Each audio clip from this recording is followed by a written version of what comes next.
Well, hello, my friends, and welcome to another episode of Coroner Talk. I am so glad you decided to join me yet again for another episode.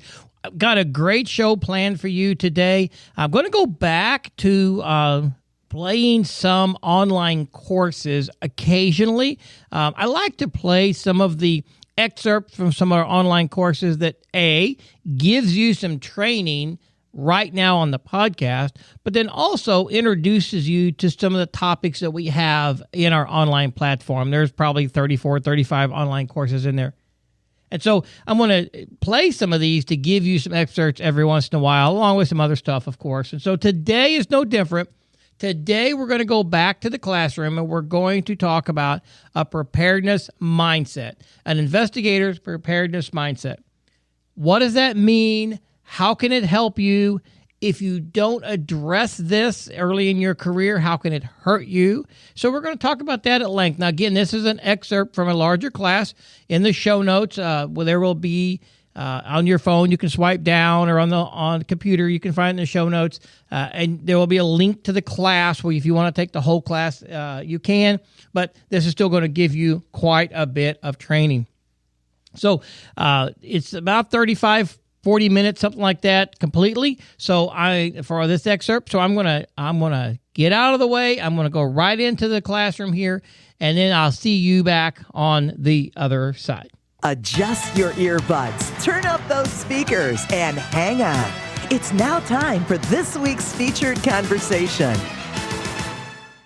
Those of us that have been in law enforcement or coroner investigations for a while, we've heard a lot about being mentally prepared or mental preparedness. And many times when we take those classes or we hear about that, that is referring to being mentally prepared for a gunfight, mentally prepared to go to work every day and face the dangers that many times we have to face. As coroner investigators, we're not facing the gunfire as much as the police officers, but we are still facing dangers within our job. And law enforcement talks a lot about being ambush ready and being mentally prepared. But what isn't talked about very often is being mentally prepared for that big investigation. We have run-of-the-mill investigations that we work as investigators in whatever investigative branch that you're in and whatever your duties are. We work those random run-of-the-mill cases that we work all the time. But then there comes along those big cases. You might work some child abuse cases, and now we have a child homicide. You might work a death case every once in a while, but now we have a double homicide, or you start having a serial killer operating within your region or district. But something is going to change, and you're going to be thrust into a position that you've never been thrust into before. It could be that you're not the main supervisor, and the week that your lieutenant is gone, all of a sudden over Christmas break, now you are in charge of this investigation, and it can be a fairly large investigation. And there's things that we can do as investigators to stay mentally prepared. How to prepare for that next case and how to stay prepared so that when we do get thrust into a situation, we don't freeze up and we manage the scene and we manage the investigation. It's very important for us to go over these things and be prepared. And there are good ways to do it. So let's go into the classroom now. Let's bring up some PowerPoint slides. Let me show you some examples. I think you're going to learn something here. All right, welcome back to the classroom. And today we're going to talk about mental preparedness and leadership in investigation. And I think the first place to start is to talk about this idea that it's not an emergency if you're prepared for it. You know, we've all heard about piss poor planning produces piss poor performance. And so when we aren't prepared for something, it becomes an emergency. So, you know, if you have a little bit of money saved so that, you know, if you have a car breakdown, then you've got some money to pay for the car. It's a hassle, but you don't have a car emergency and a financial emergency. If you have a flat tire, you've got a tire, you got a jack, and you know how to change a tire, well, it's a hassle, but it's not that big of an emergency. But if you're prepared for it, it's not an emergency. The same goes for being prepared as an investigator. And to do that, we need to look at a few things up front, and then we need to talk about mental preparedness and then leadership and management of a scene. But first, let's look at every case every time. You need to approach these every scene, every case the same way. So know your limitations. That's first off. You need to understand your limitations. Now, I'm not saying that you shrink back, like a wallflower and you don't get involved in an investigation, but just know where your limitations are. And sometimes you do have to push past those limitations because you're called upon to do so. But you know where they are, so you know when you're stretching yourself, when you got to call in for other help, things like that. Be able to think on the fly. I'm a big proponent in kind of keeping things systematic and using checklists, like we'll talk about in a minute, and kind of keeping a systematic approach to working a scene. But you've also got to be able to think on the fly, or as you're moving, or as things are changing, because it may seem routine now, but something may come up in the investigation that is not routine, and you've got to be able to change pace quickly and then direct everyone else around you as well. And then, of course, use common sense and investigative experience.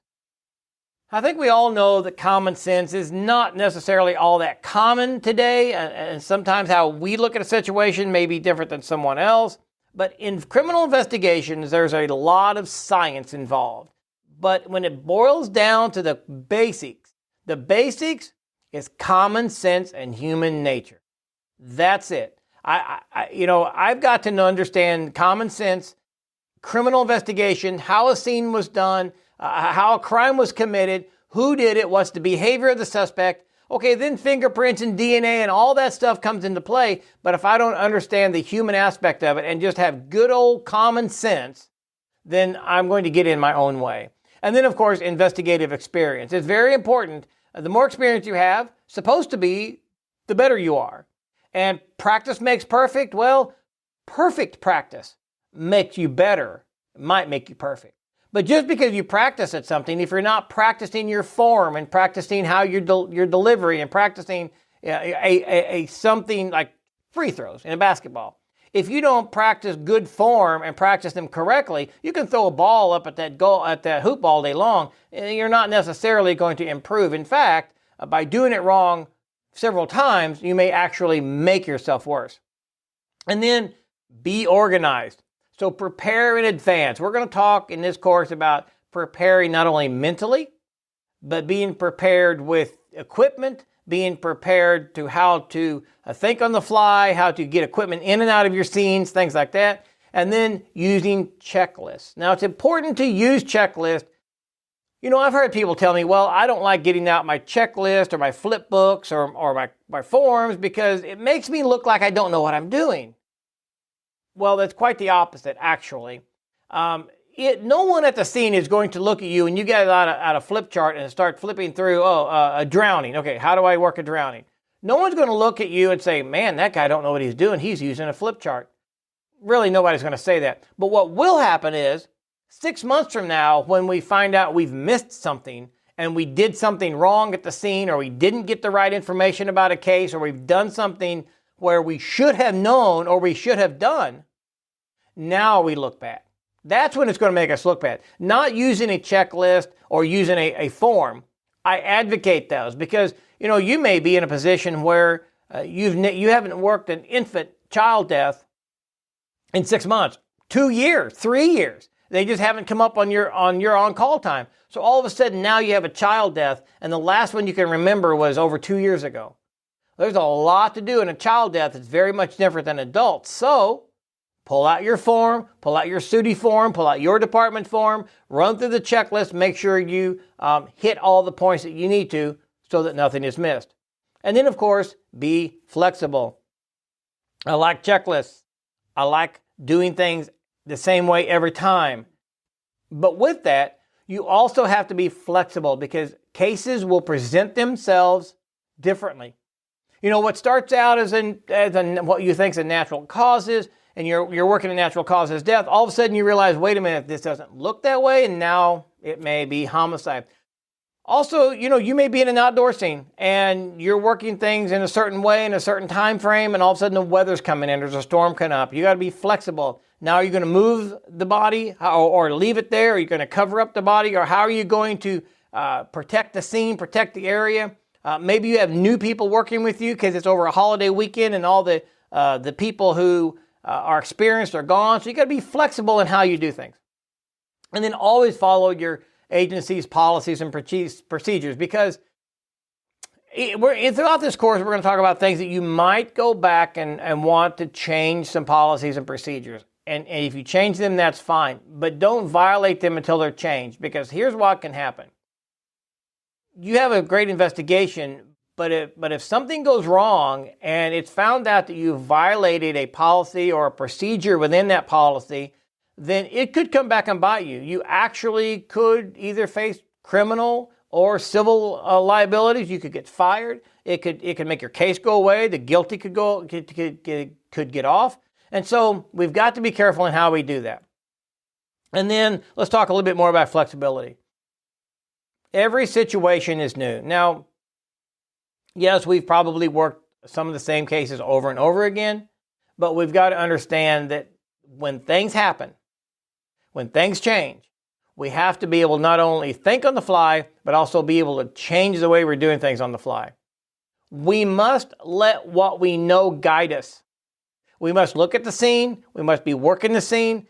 And the facts presented to us, then we start working it that way based upon our experience and our education. But not blind us to what we do not know. There's a lot of things we don't know about a scene.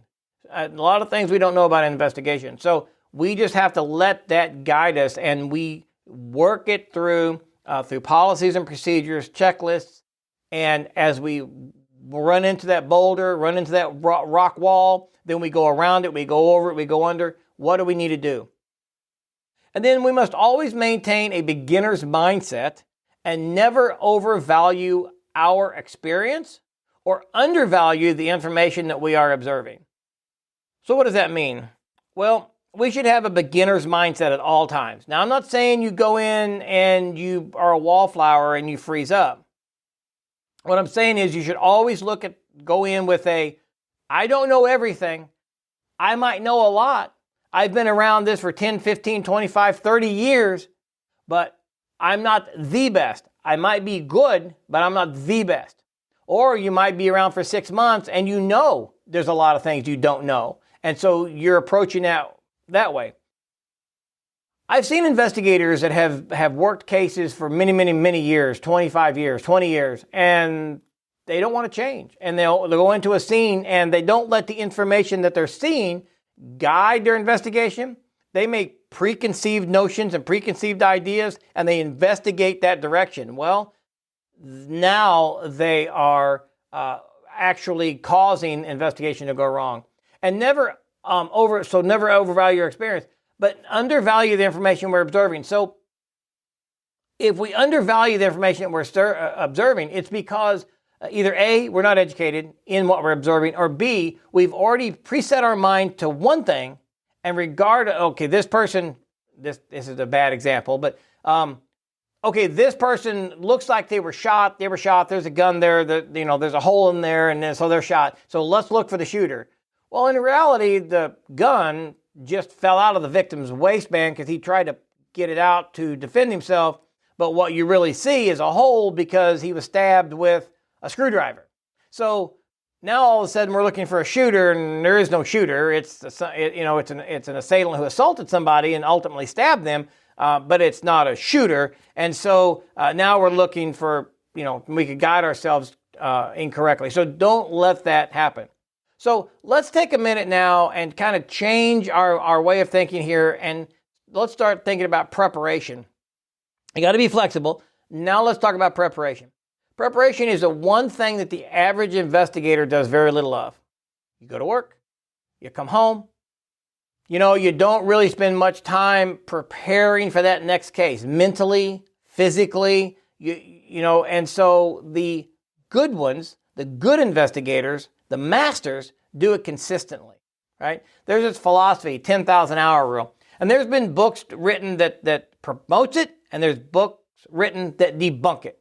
But what it basically means is you're not a master of anything until you have done it correctly for 10,000 hours, right?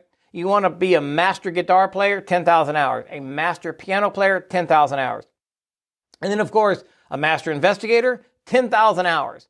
And it's not just 10,000 hours of on the clock, because a lot of times you're writing reports, which are important, or you're just sitting around drinking coffee, which is also important, but it's preparing for the next case. And we're going to talk about mental preparation in just a moment, but also education, reading, studying.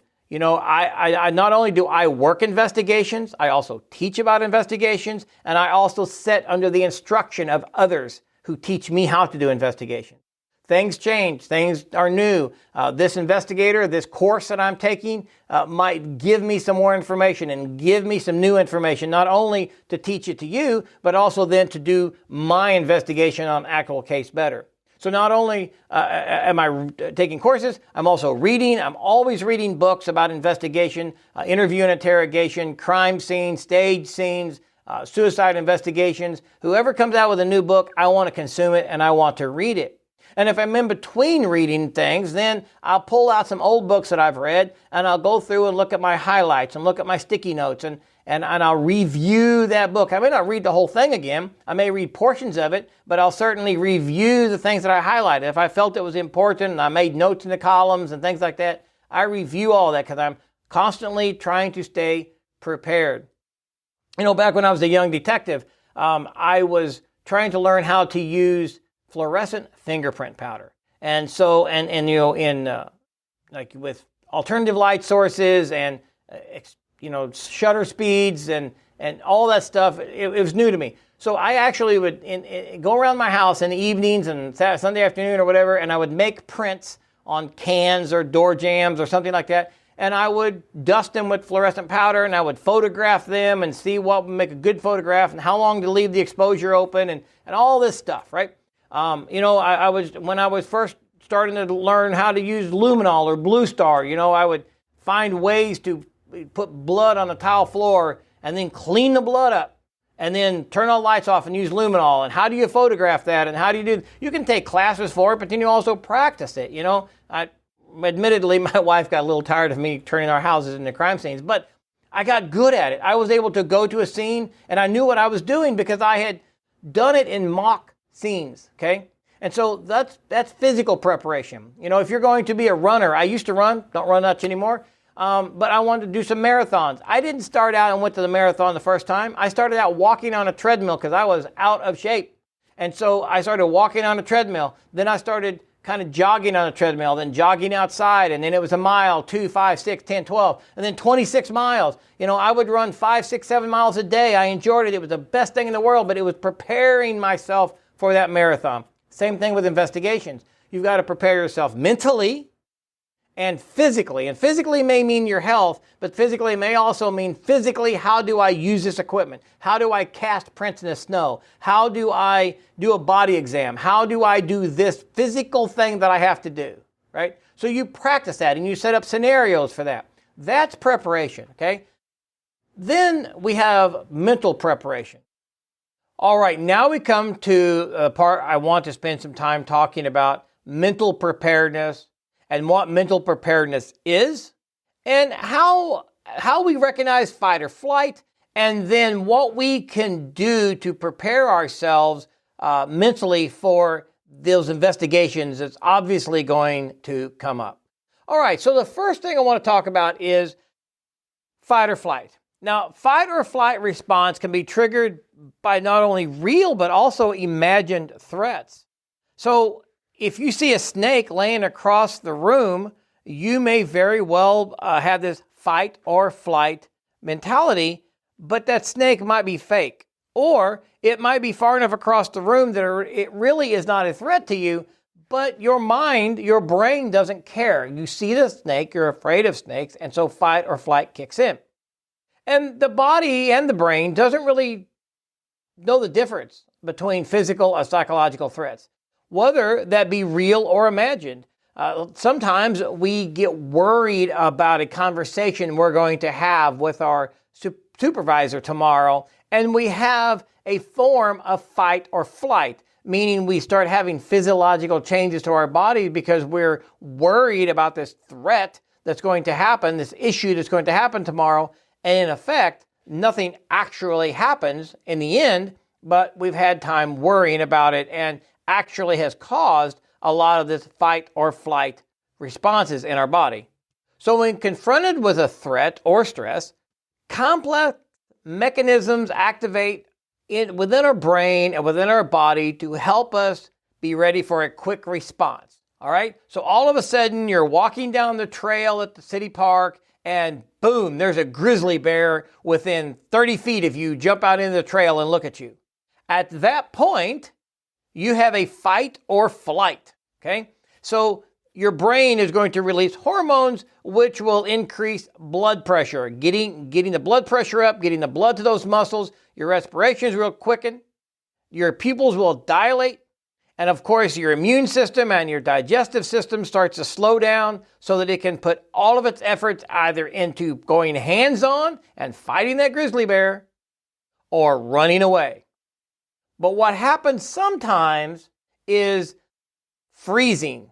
You know, have you ever heard anybody that got into a situation and they, quote, froze up? Well, this can happen because you're in a period of indecisiveness. You're not fighting. You're not fleeing or running away. And so you're just petrified and frozen with fear, and you have not been able to process which direction you want to go. Now, sometimes that can happen to a lesser degree inside an actual investigation. You show up at a criminal investigation and you have the stress and you have the anxiety, you have all this come up, and I'm not saying you necessarily stand there frozen with fear and not move, but you will have to at least to some degree, a frozen state while you're trying to figure out, okay, what do I do first? What do I need to do? And that is where anxiety comes in.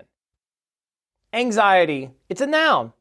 It means a feeling of worry, nervousness, or unease, typically about an imminent event or something with uncertain outcome.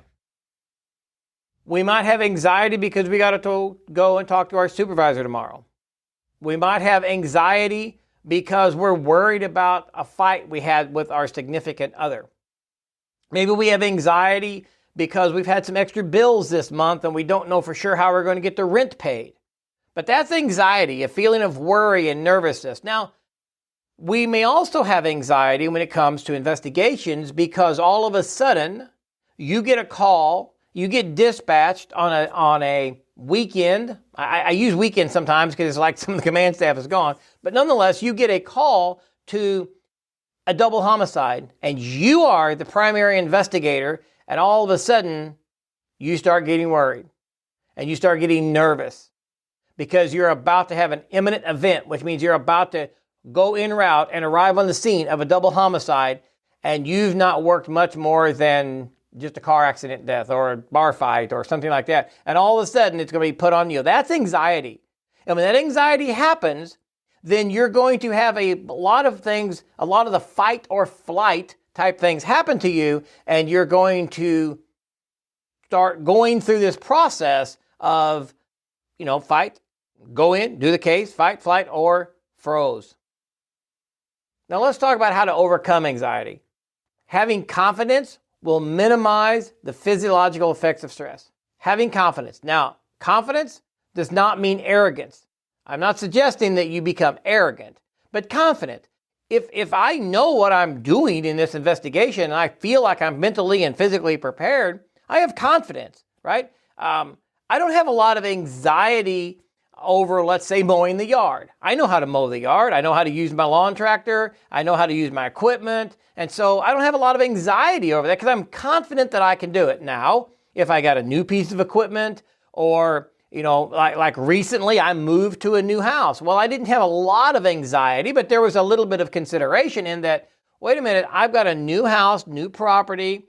How is the best way for me to mow this yard to keep the cuttings out of the landscape and yet do a good job? And so, it took a couple of times to figure that out. Now, I'm not suggesting that created a lot of anxiety, but on a smaller scale, I didn't have confidence. So after a few times of that, then now I have confidence that I don't have to think about those things anymore.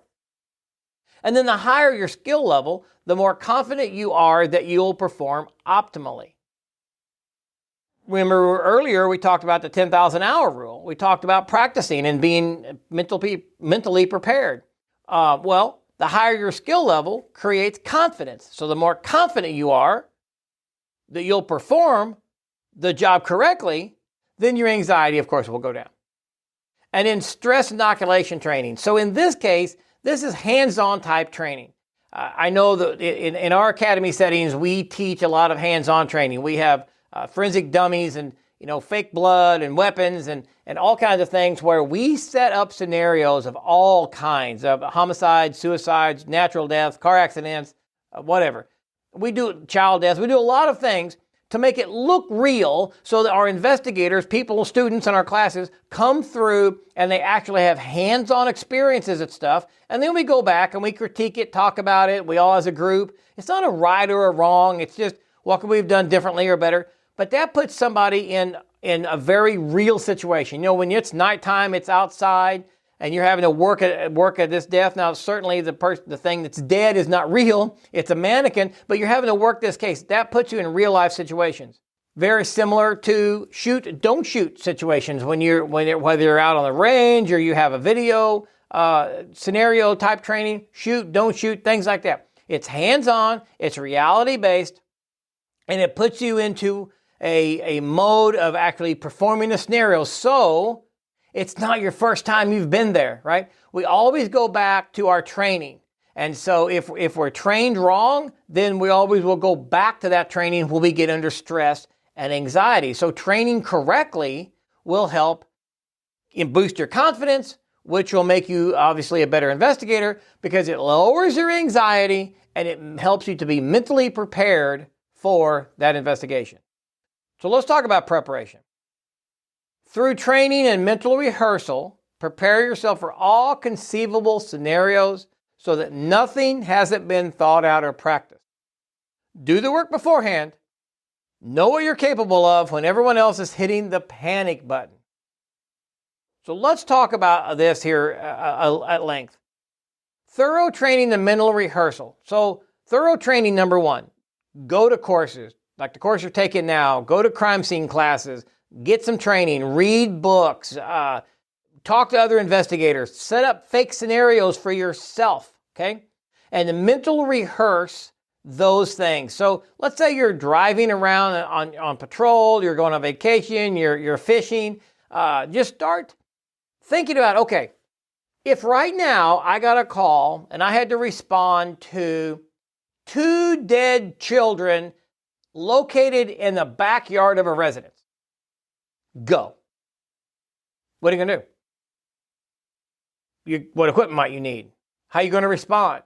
When you get there, what are you going to do when you first get there? What's your job? Are you a patrol officer and your first job is to get there and secure the scene, separate witnesses, start getting some initial information? Or are you an investigator? Are you command staff? Are you in charge of the scene? What is your job? So now I get there. Okay, now I'm going to do this. Now, mentally I see there's 2 dead kids in the backyard. What do I see? Do I see blood? Do I see weapons? Do I see anybody around? I'm going to separate people. Go through these scenarios.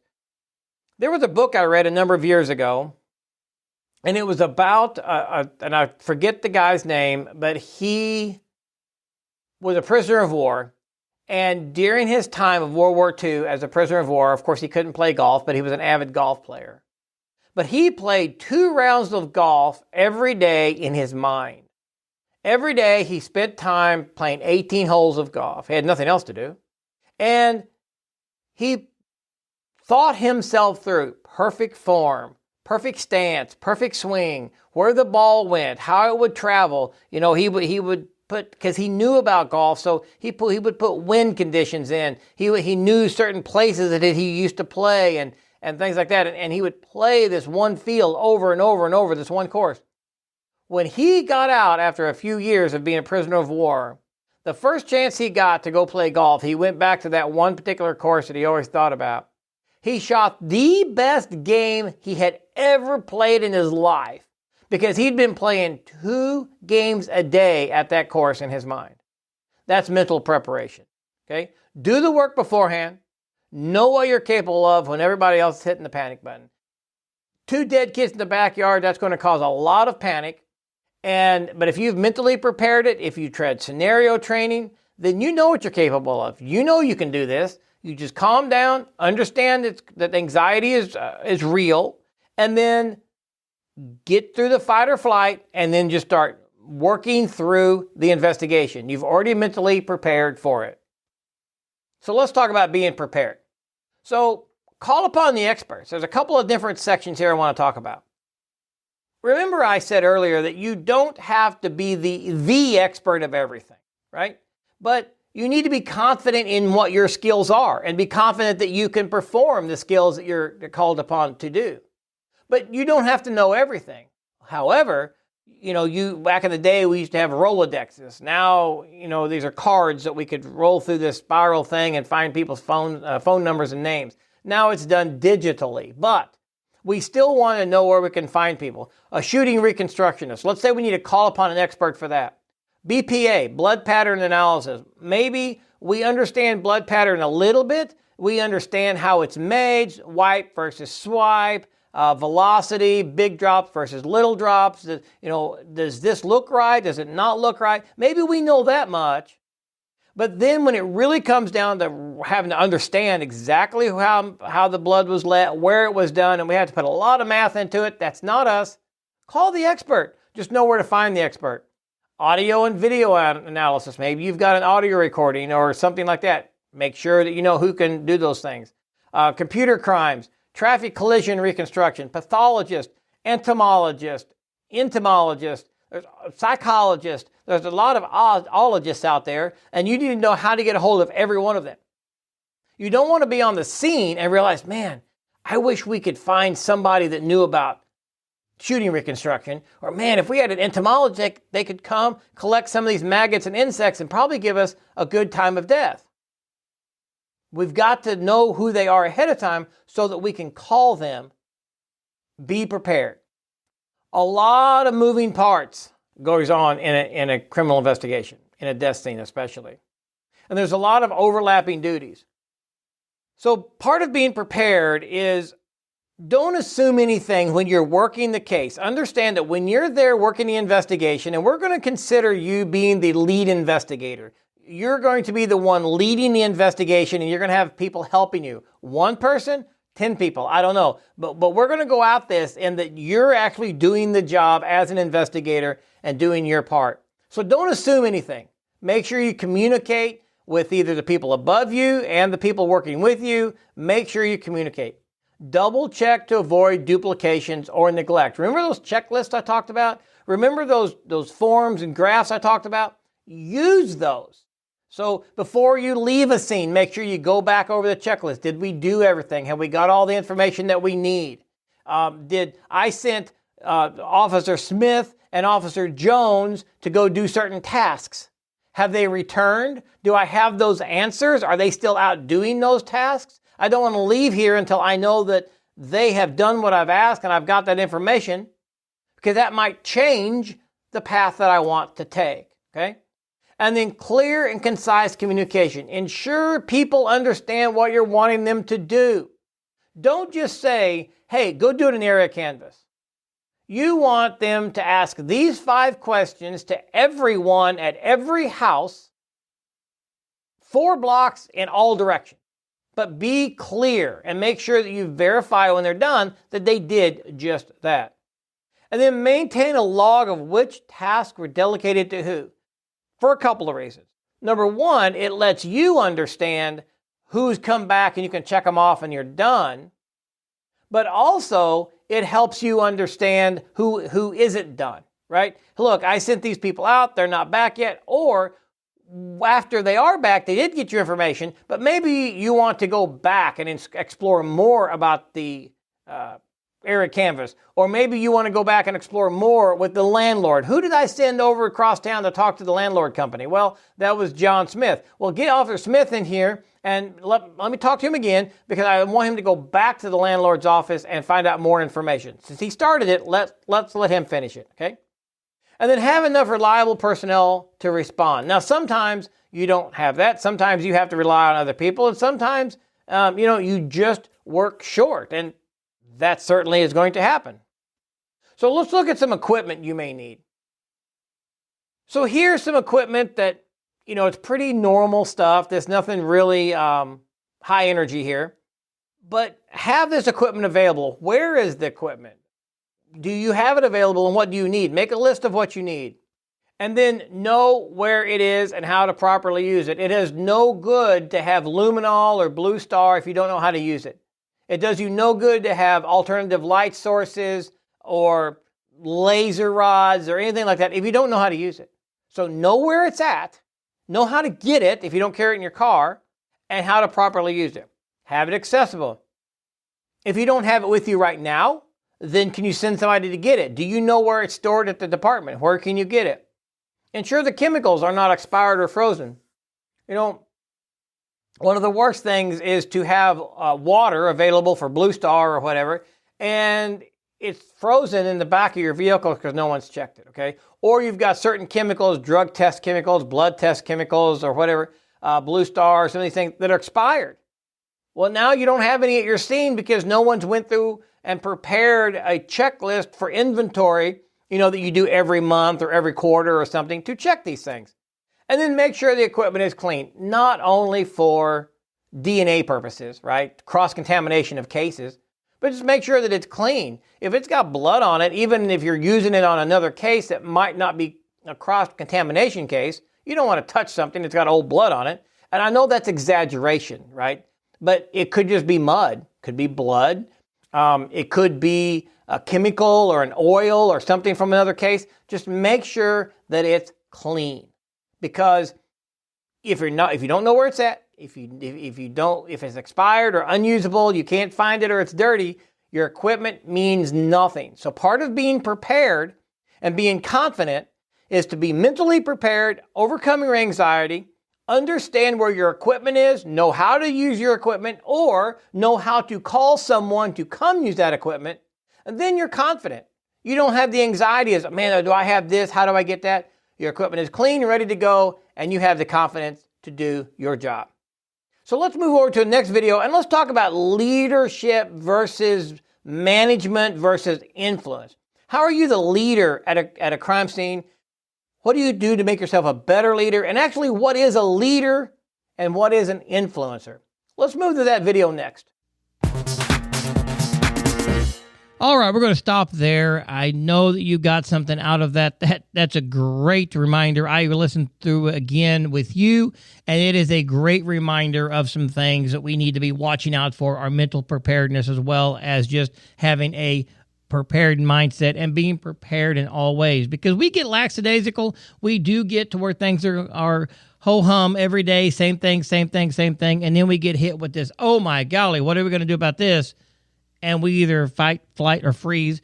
So we got to really think about that. So great reminders for all of us. Remember, again, if you need anything out of us, we're always here. If you want new classes, something different, let me know. I do know I'm still looking for some other instructors. I think a few weeks ago I did put out a call for some people who would like to be online instructors. And I've had a couple of responses, and we're communicating with those folks. So if you are interested in teaching, if you teach now, if you think you have something to teach, and by the way, everyone has something to teach, because if you've been at this for just a few months or a few years, there's always somebody coming behind you. And if you feel like you have something to share, or you're currently teaching and you would like to join us in our online platform, we would love to have you. Just reach out to us through our student support, the podcast support. You can go to coronertalk.com. You can go to the Academy page. You go to any of those, hit contact, and it's going to walk you through sending something. It'll go to support first, and then they'll ship it over to me, and I'll be able to communicate with you. So if you're interested in that, please reach out. We'd love to have some new instructors, some new genre, some new things. We got 5 or 6 instructors now, but the more instructors, the more topics. Hey, it just makes us a more well-rounded institution for you. So again, please find a way to be a blessing for someone in your life. And above all, be safe. Thanks for listening to Coroner Talk, a DSPN media production. Visit our website at coronertalk.com. And be sure to like us on Facebook at facebook.com/coronertraining. 3617 1024 scene en route to morgue.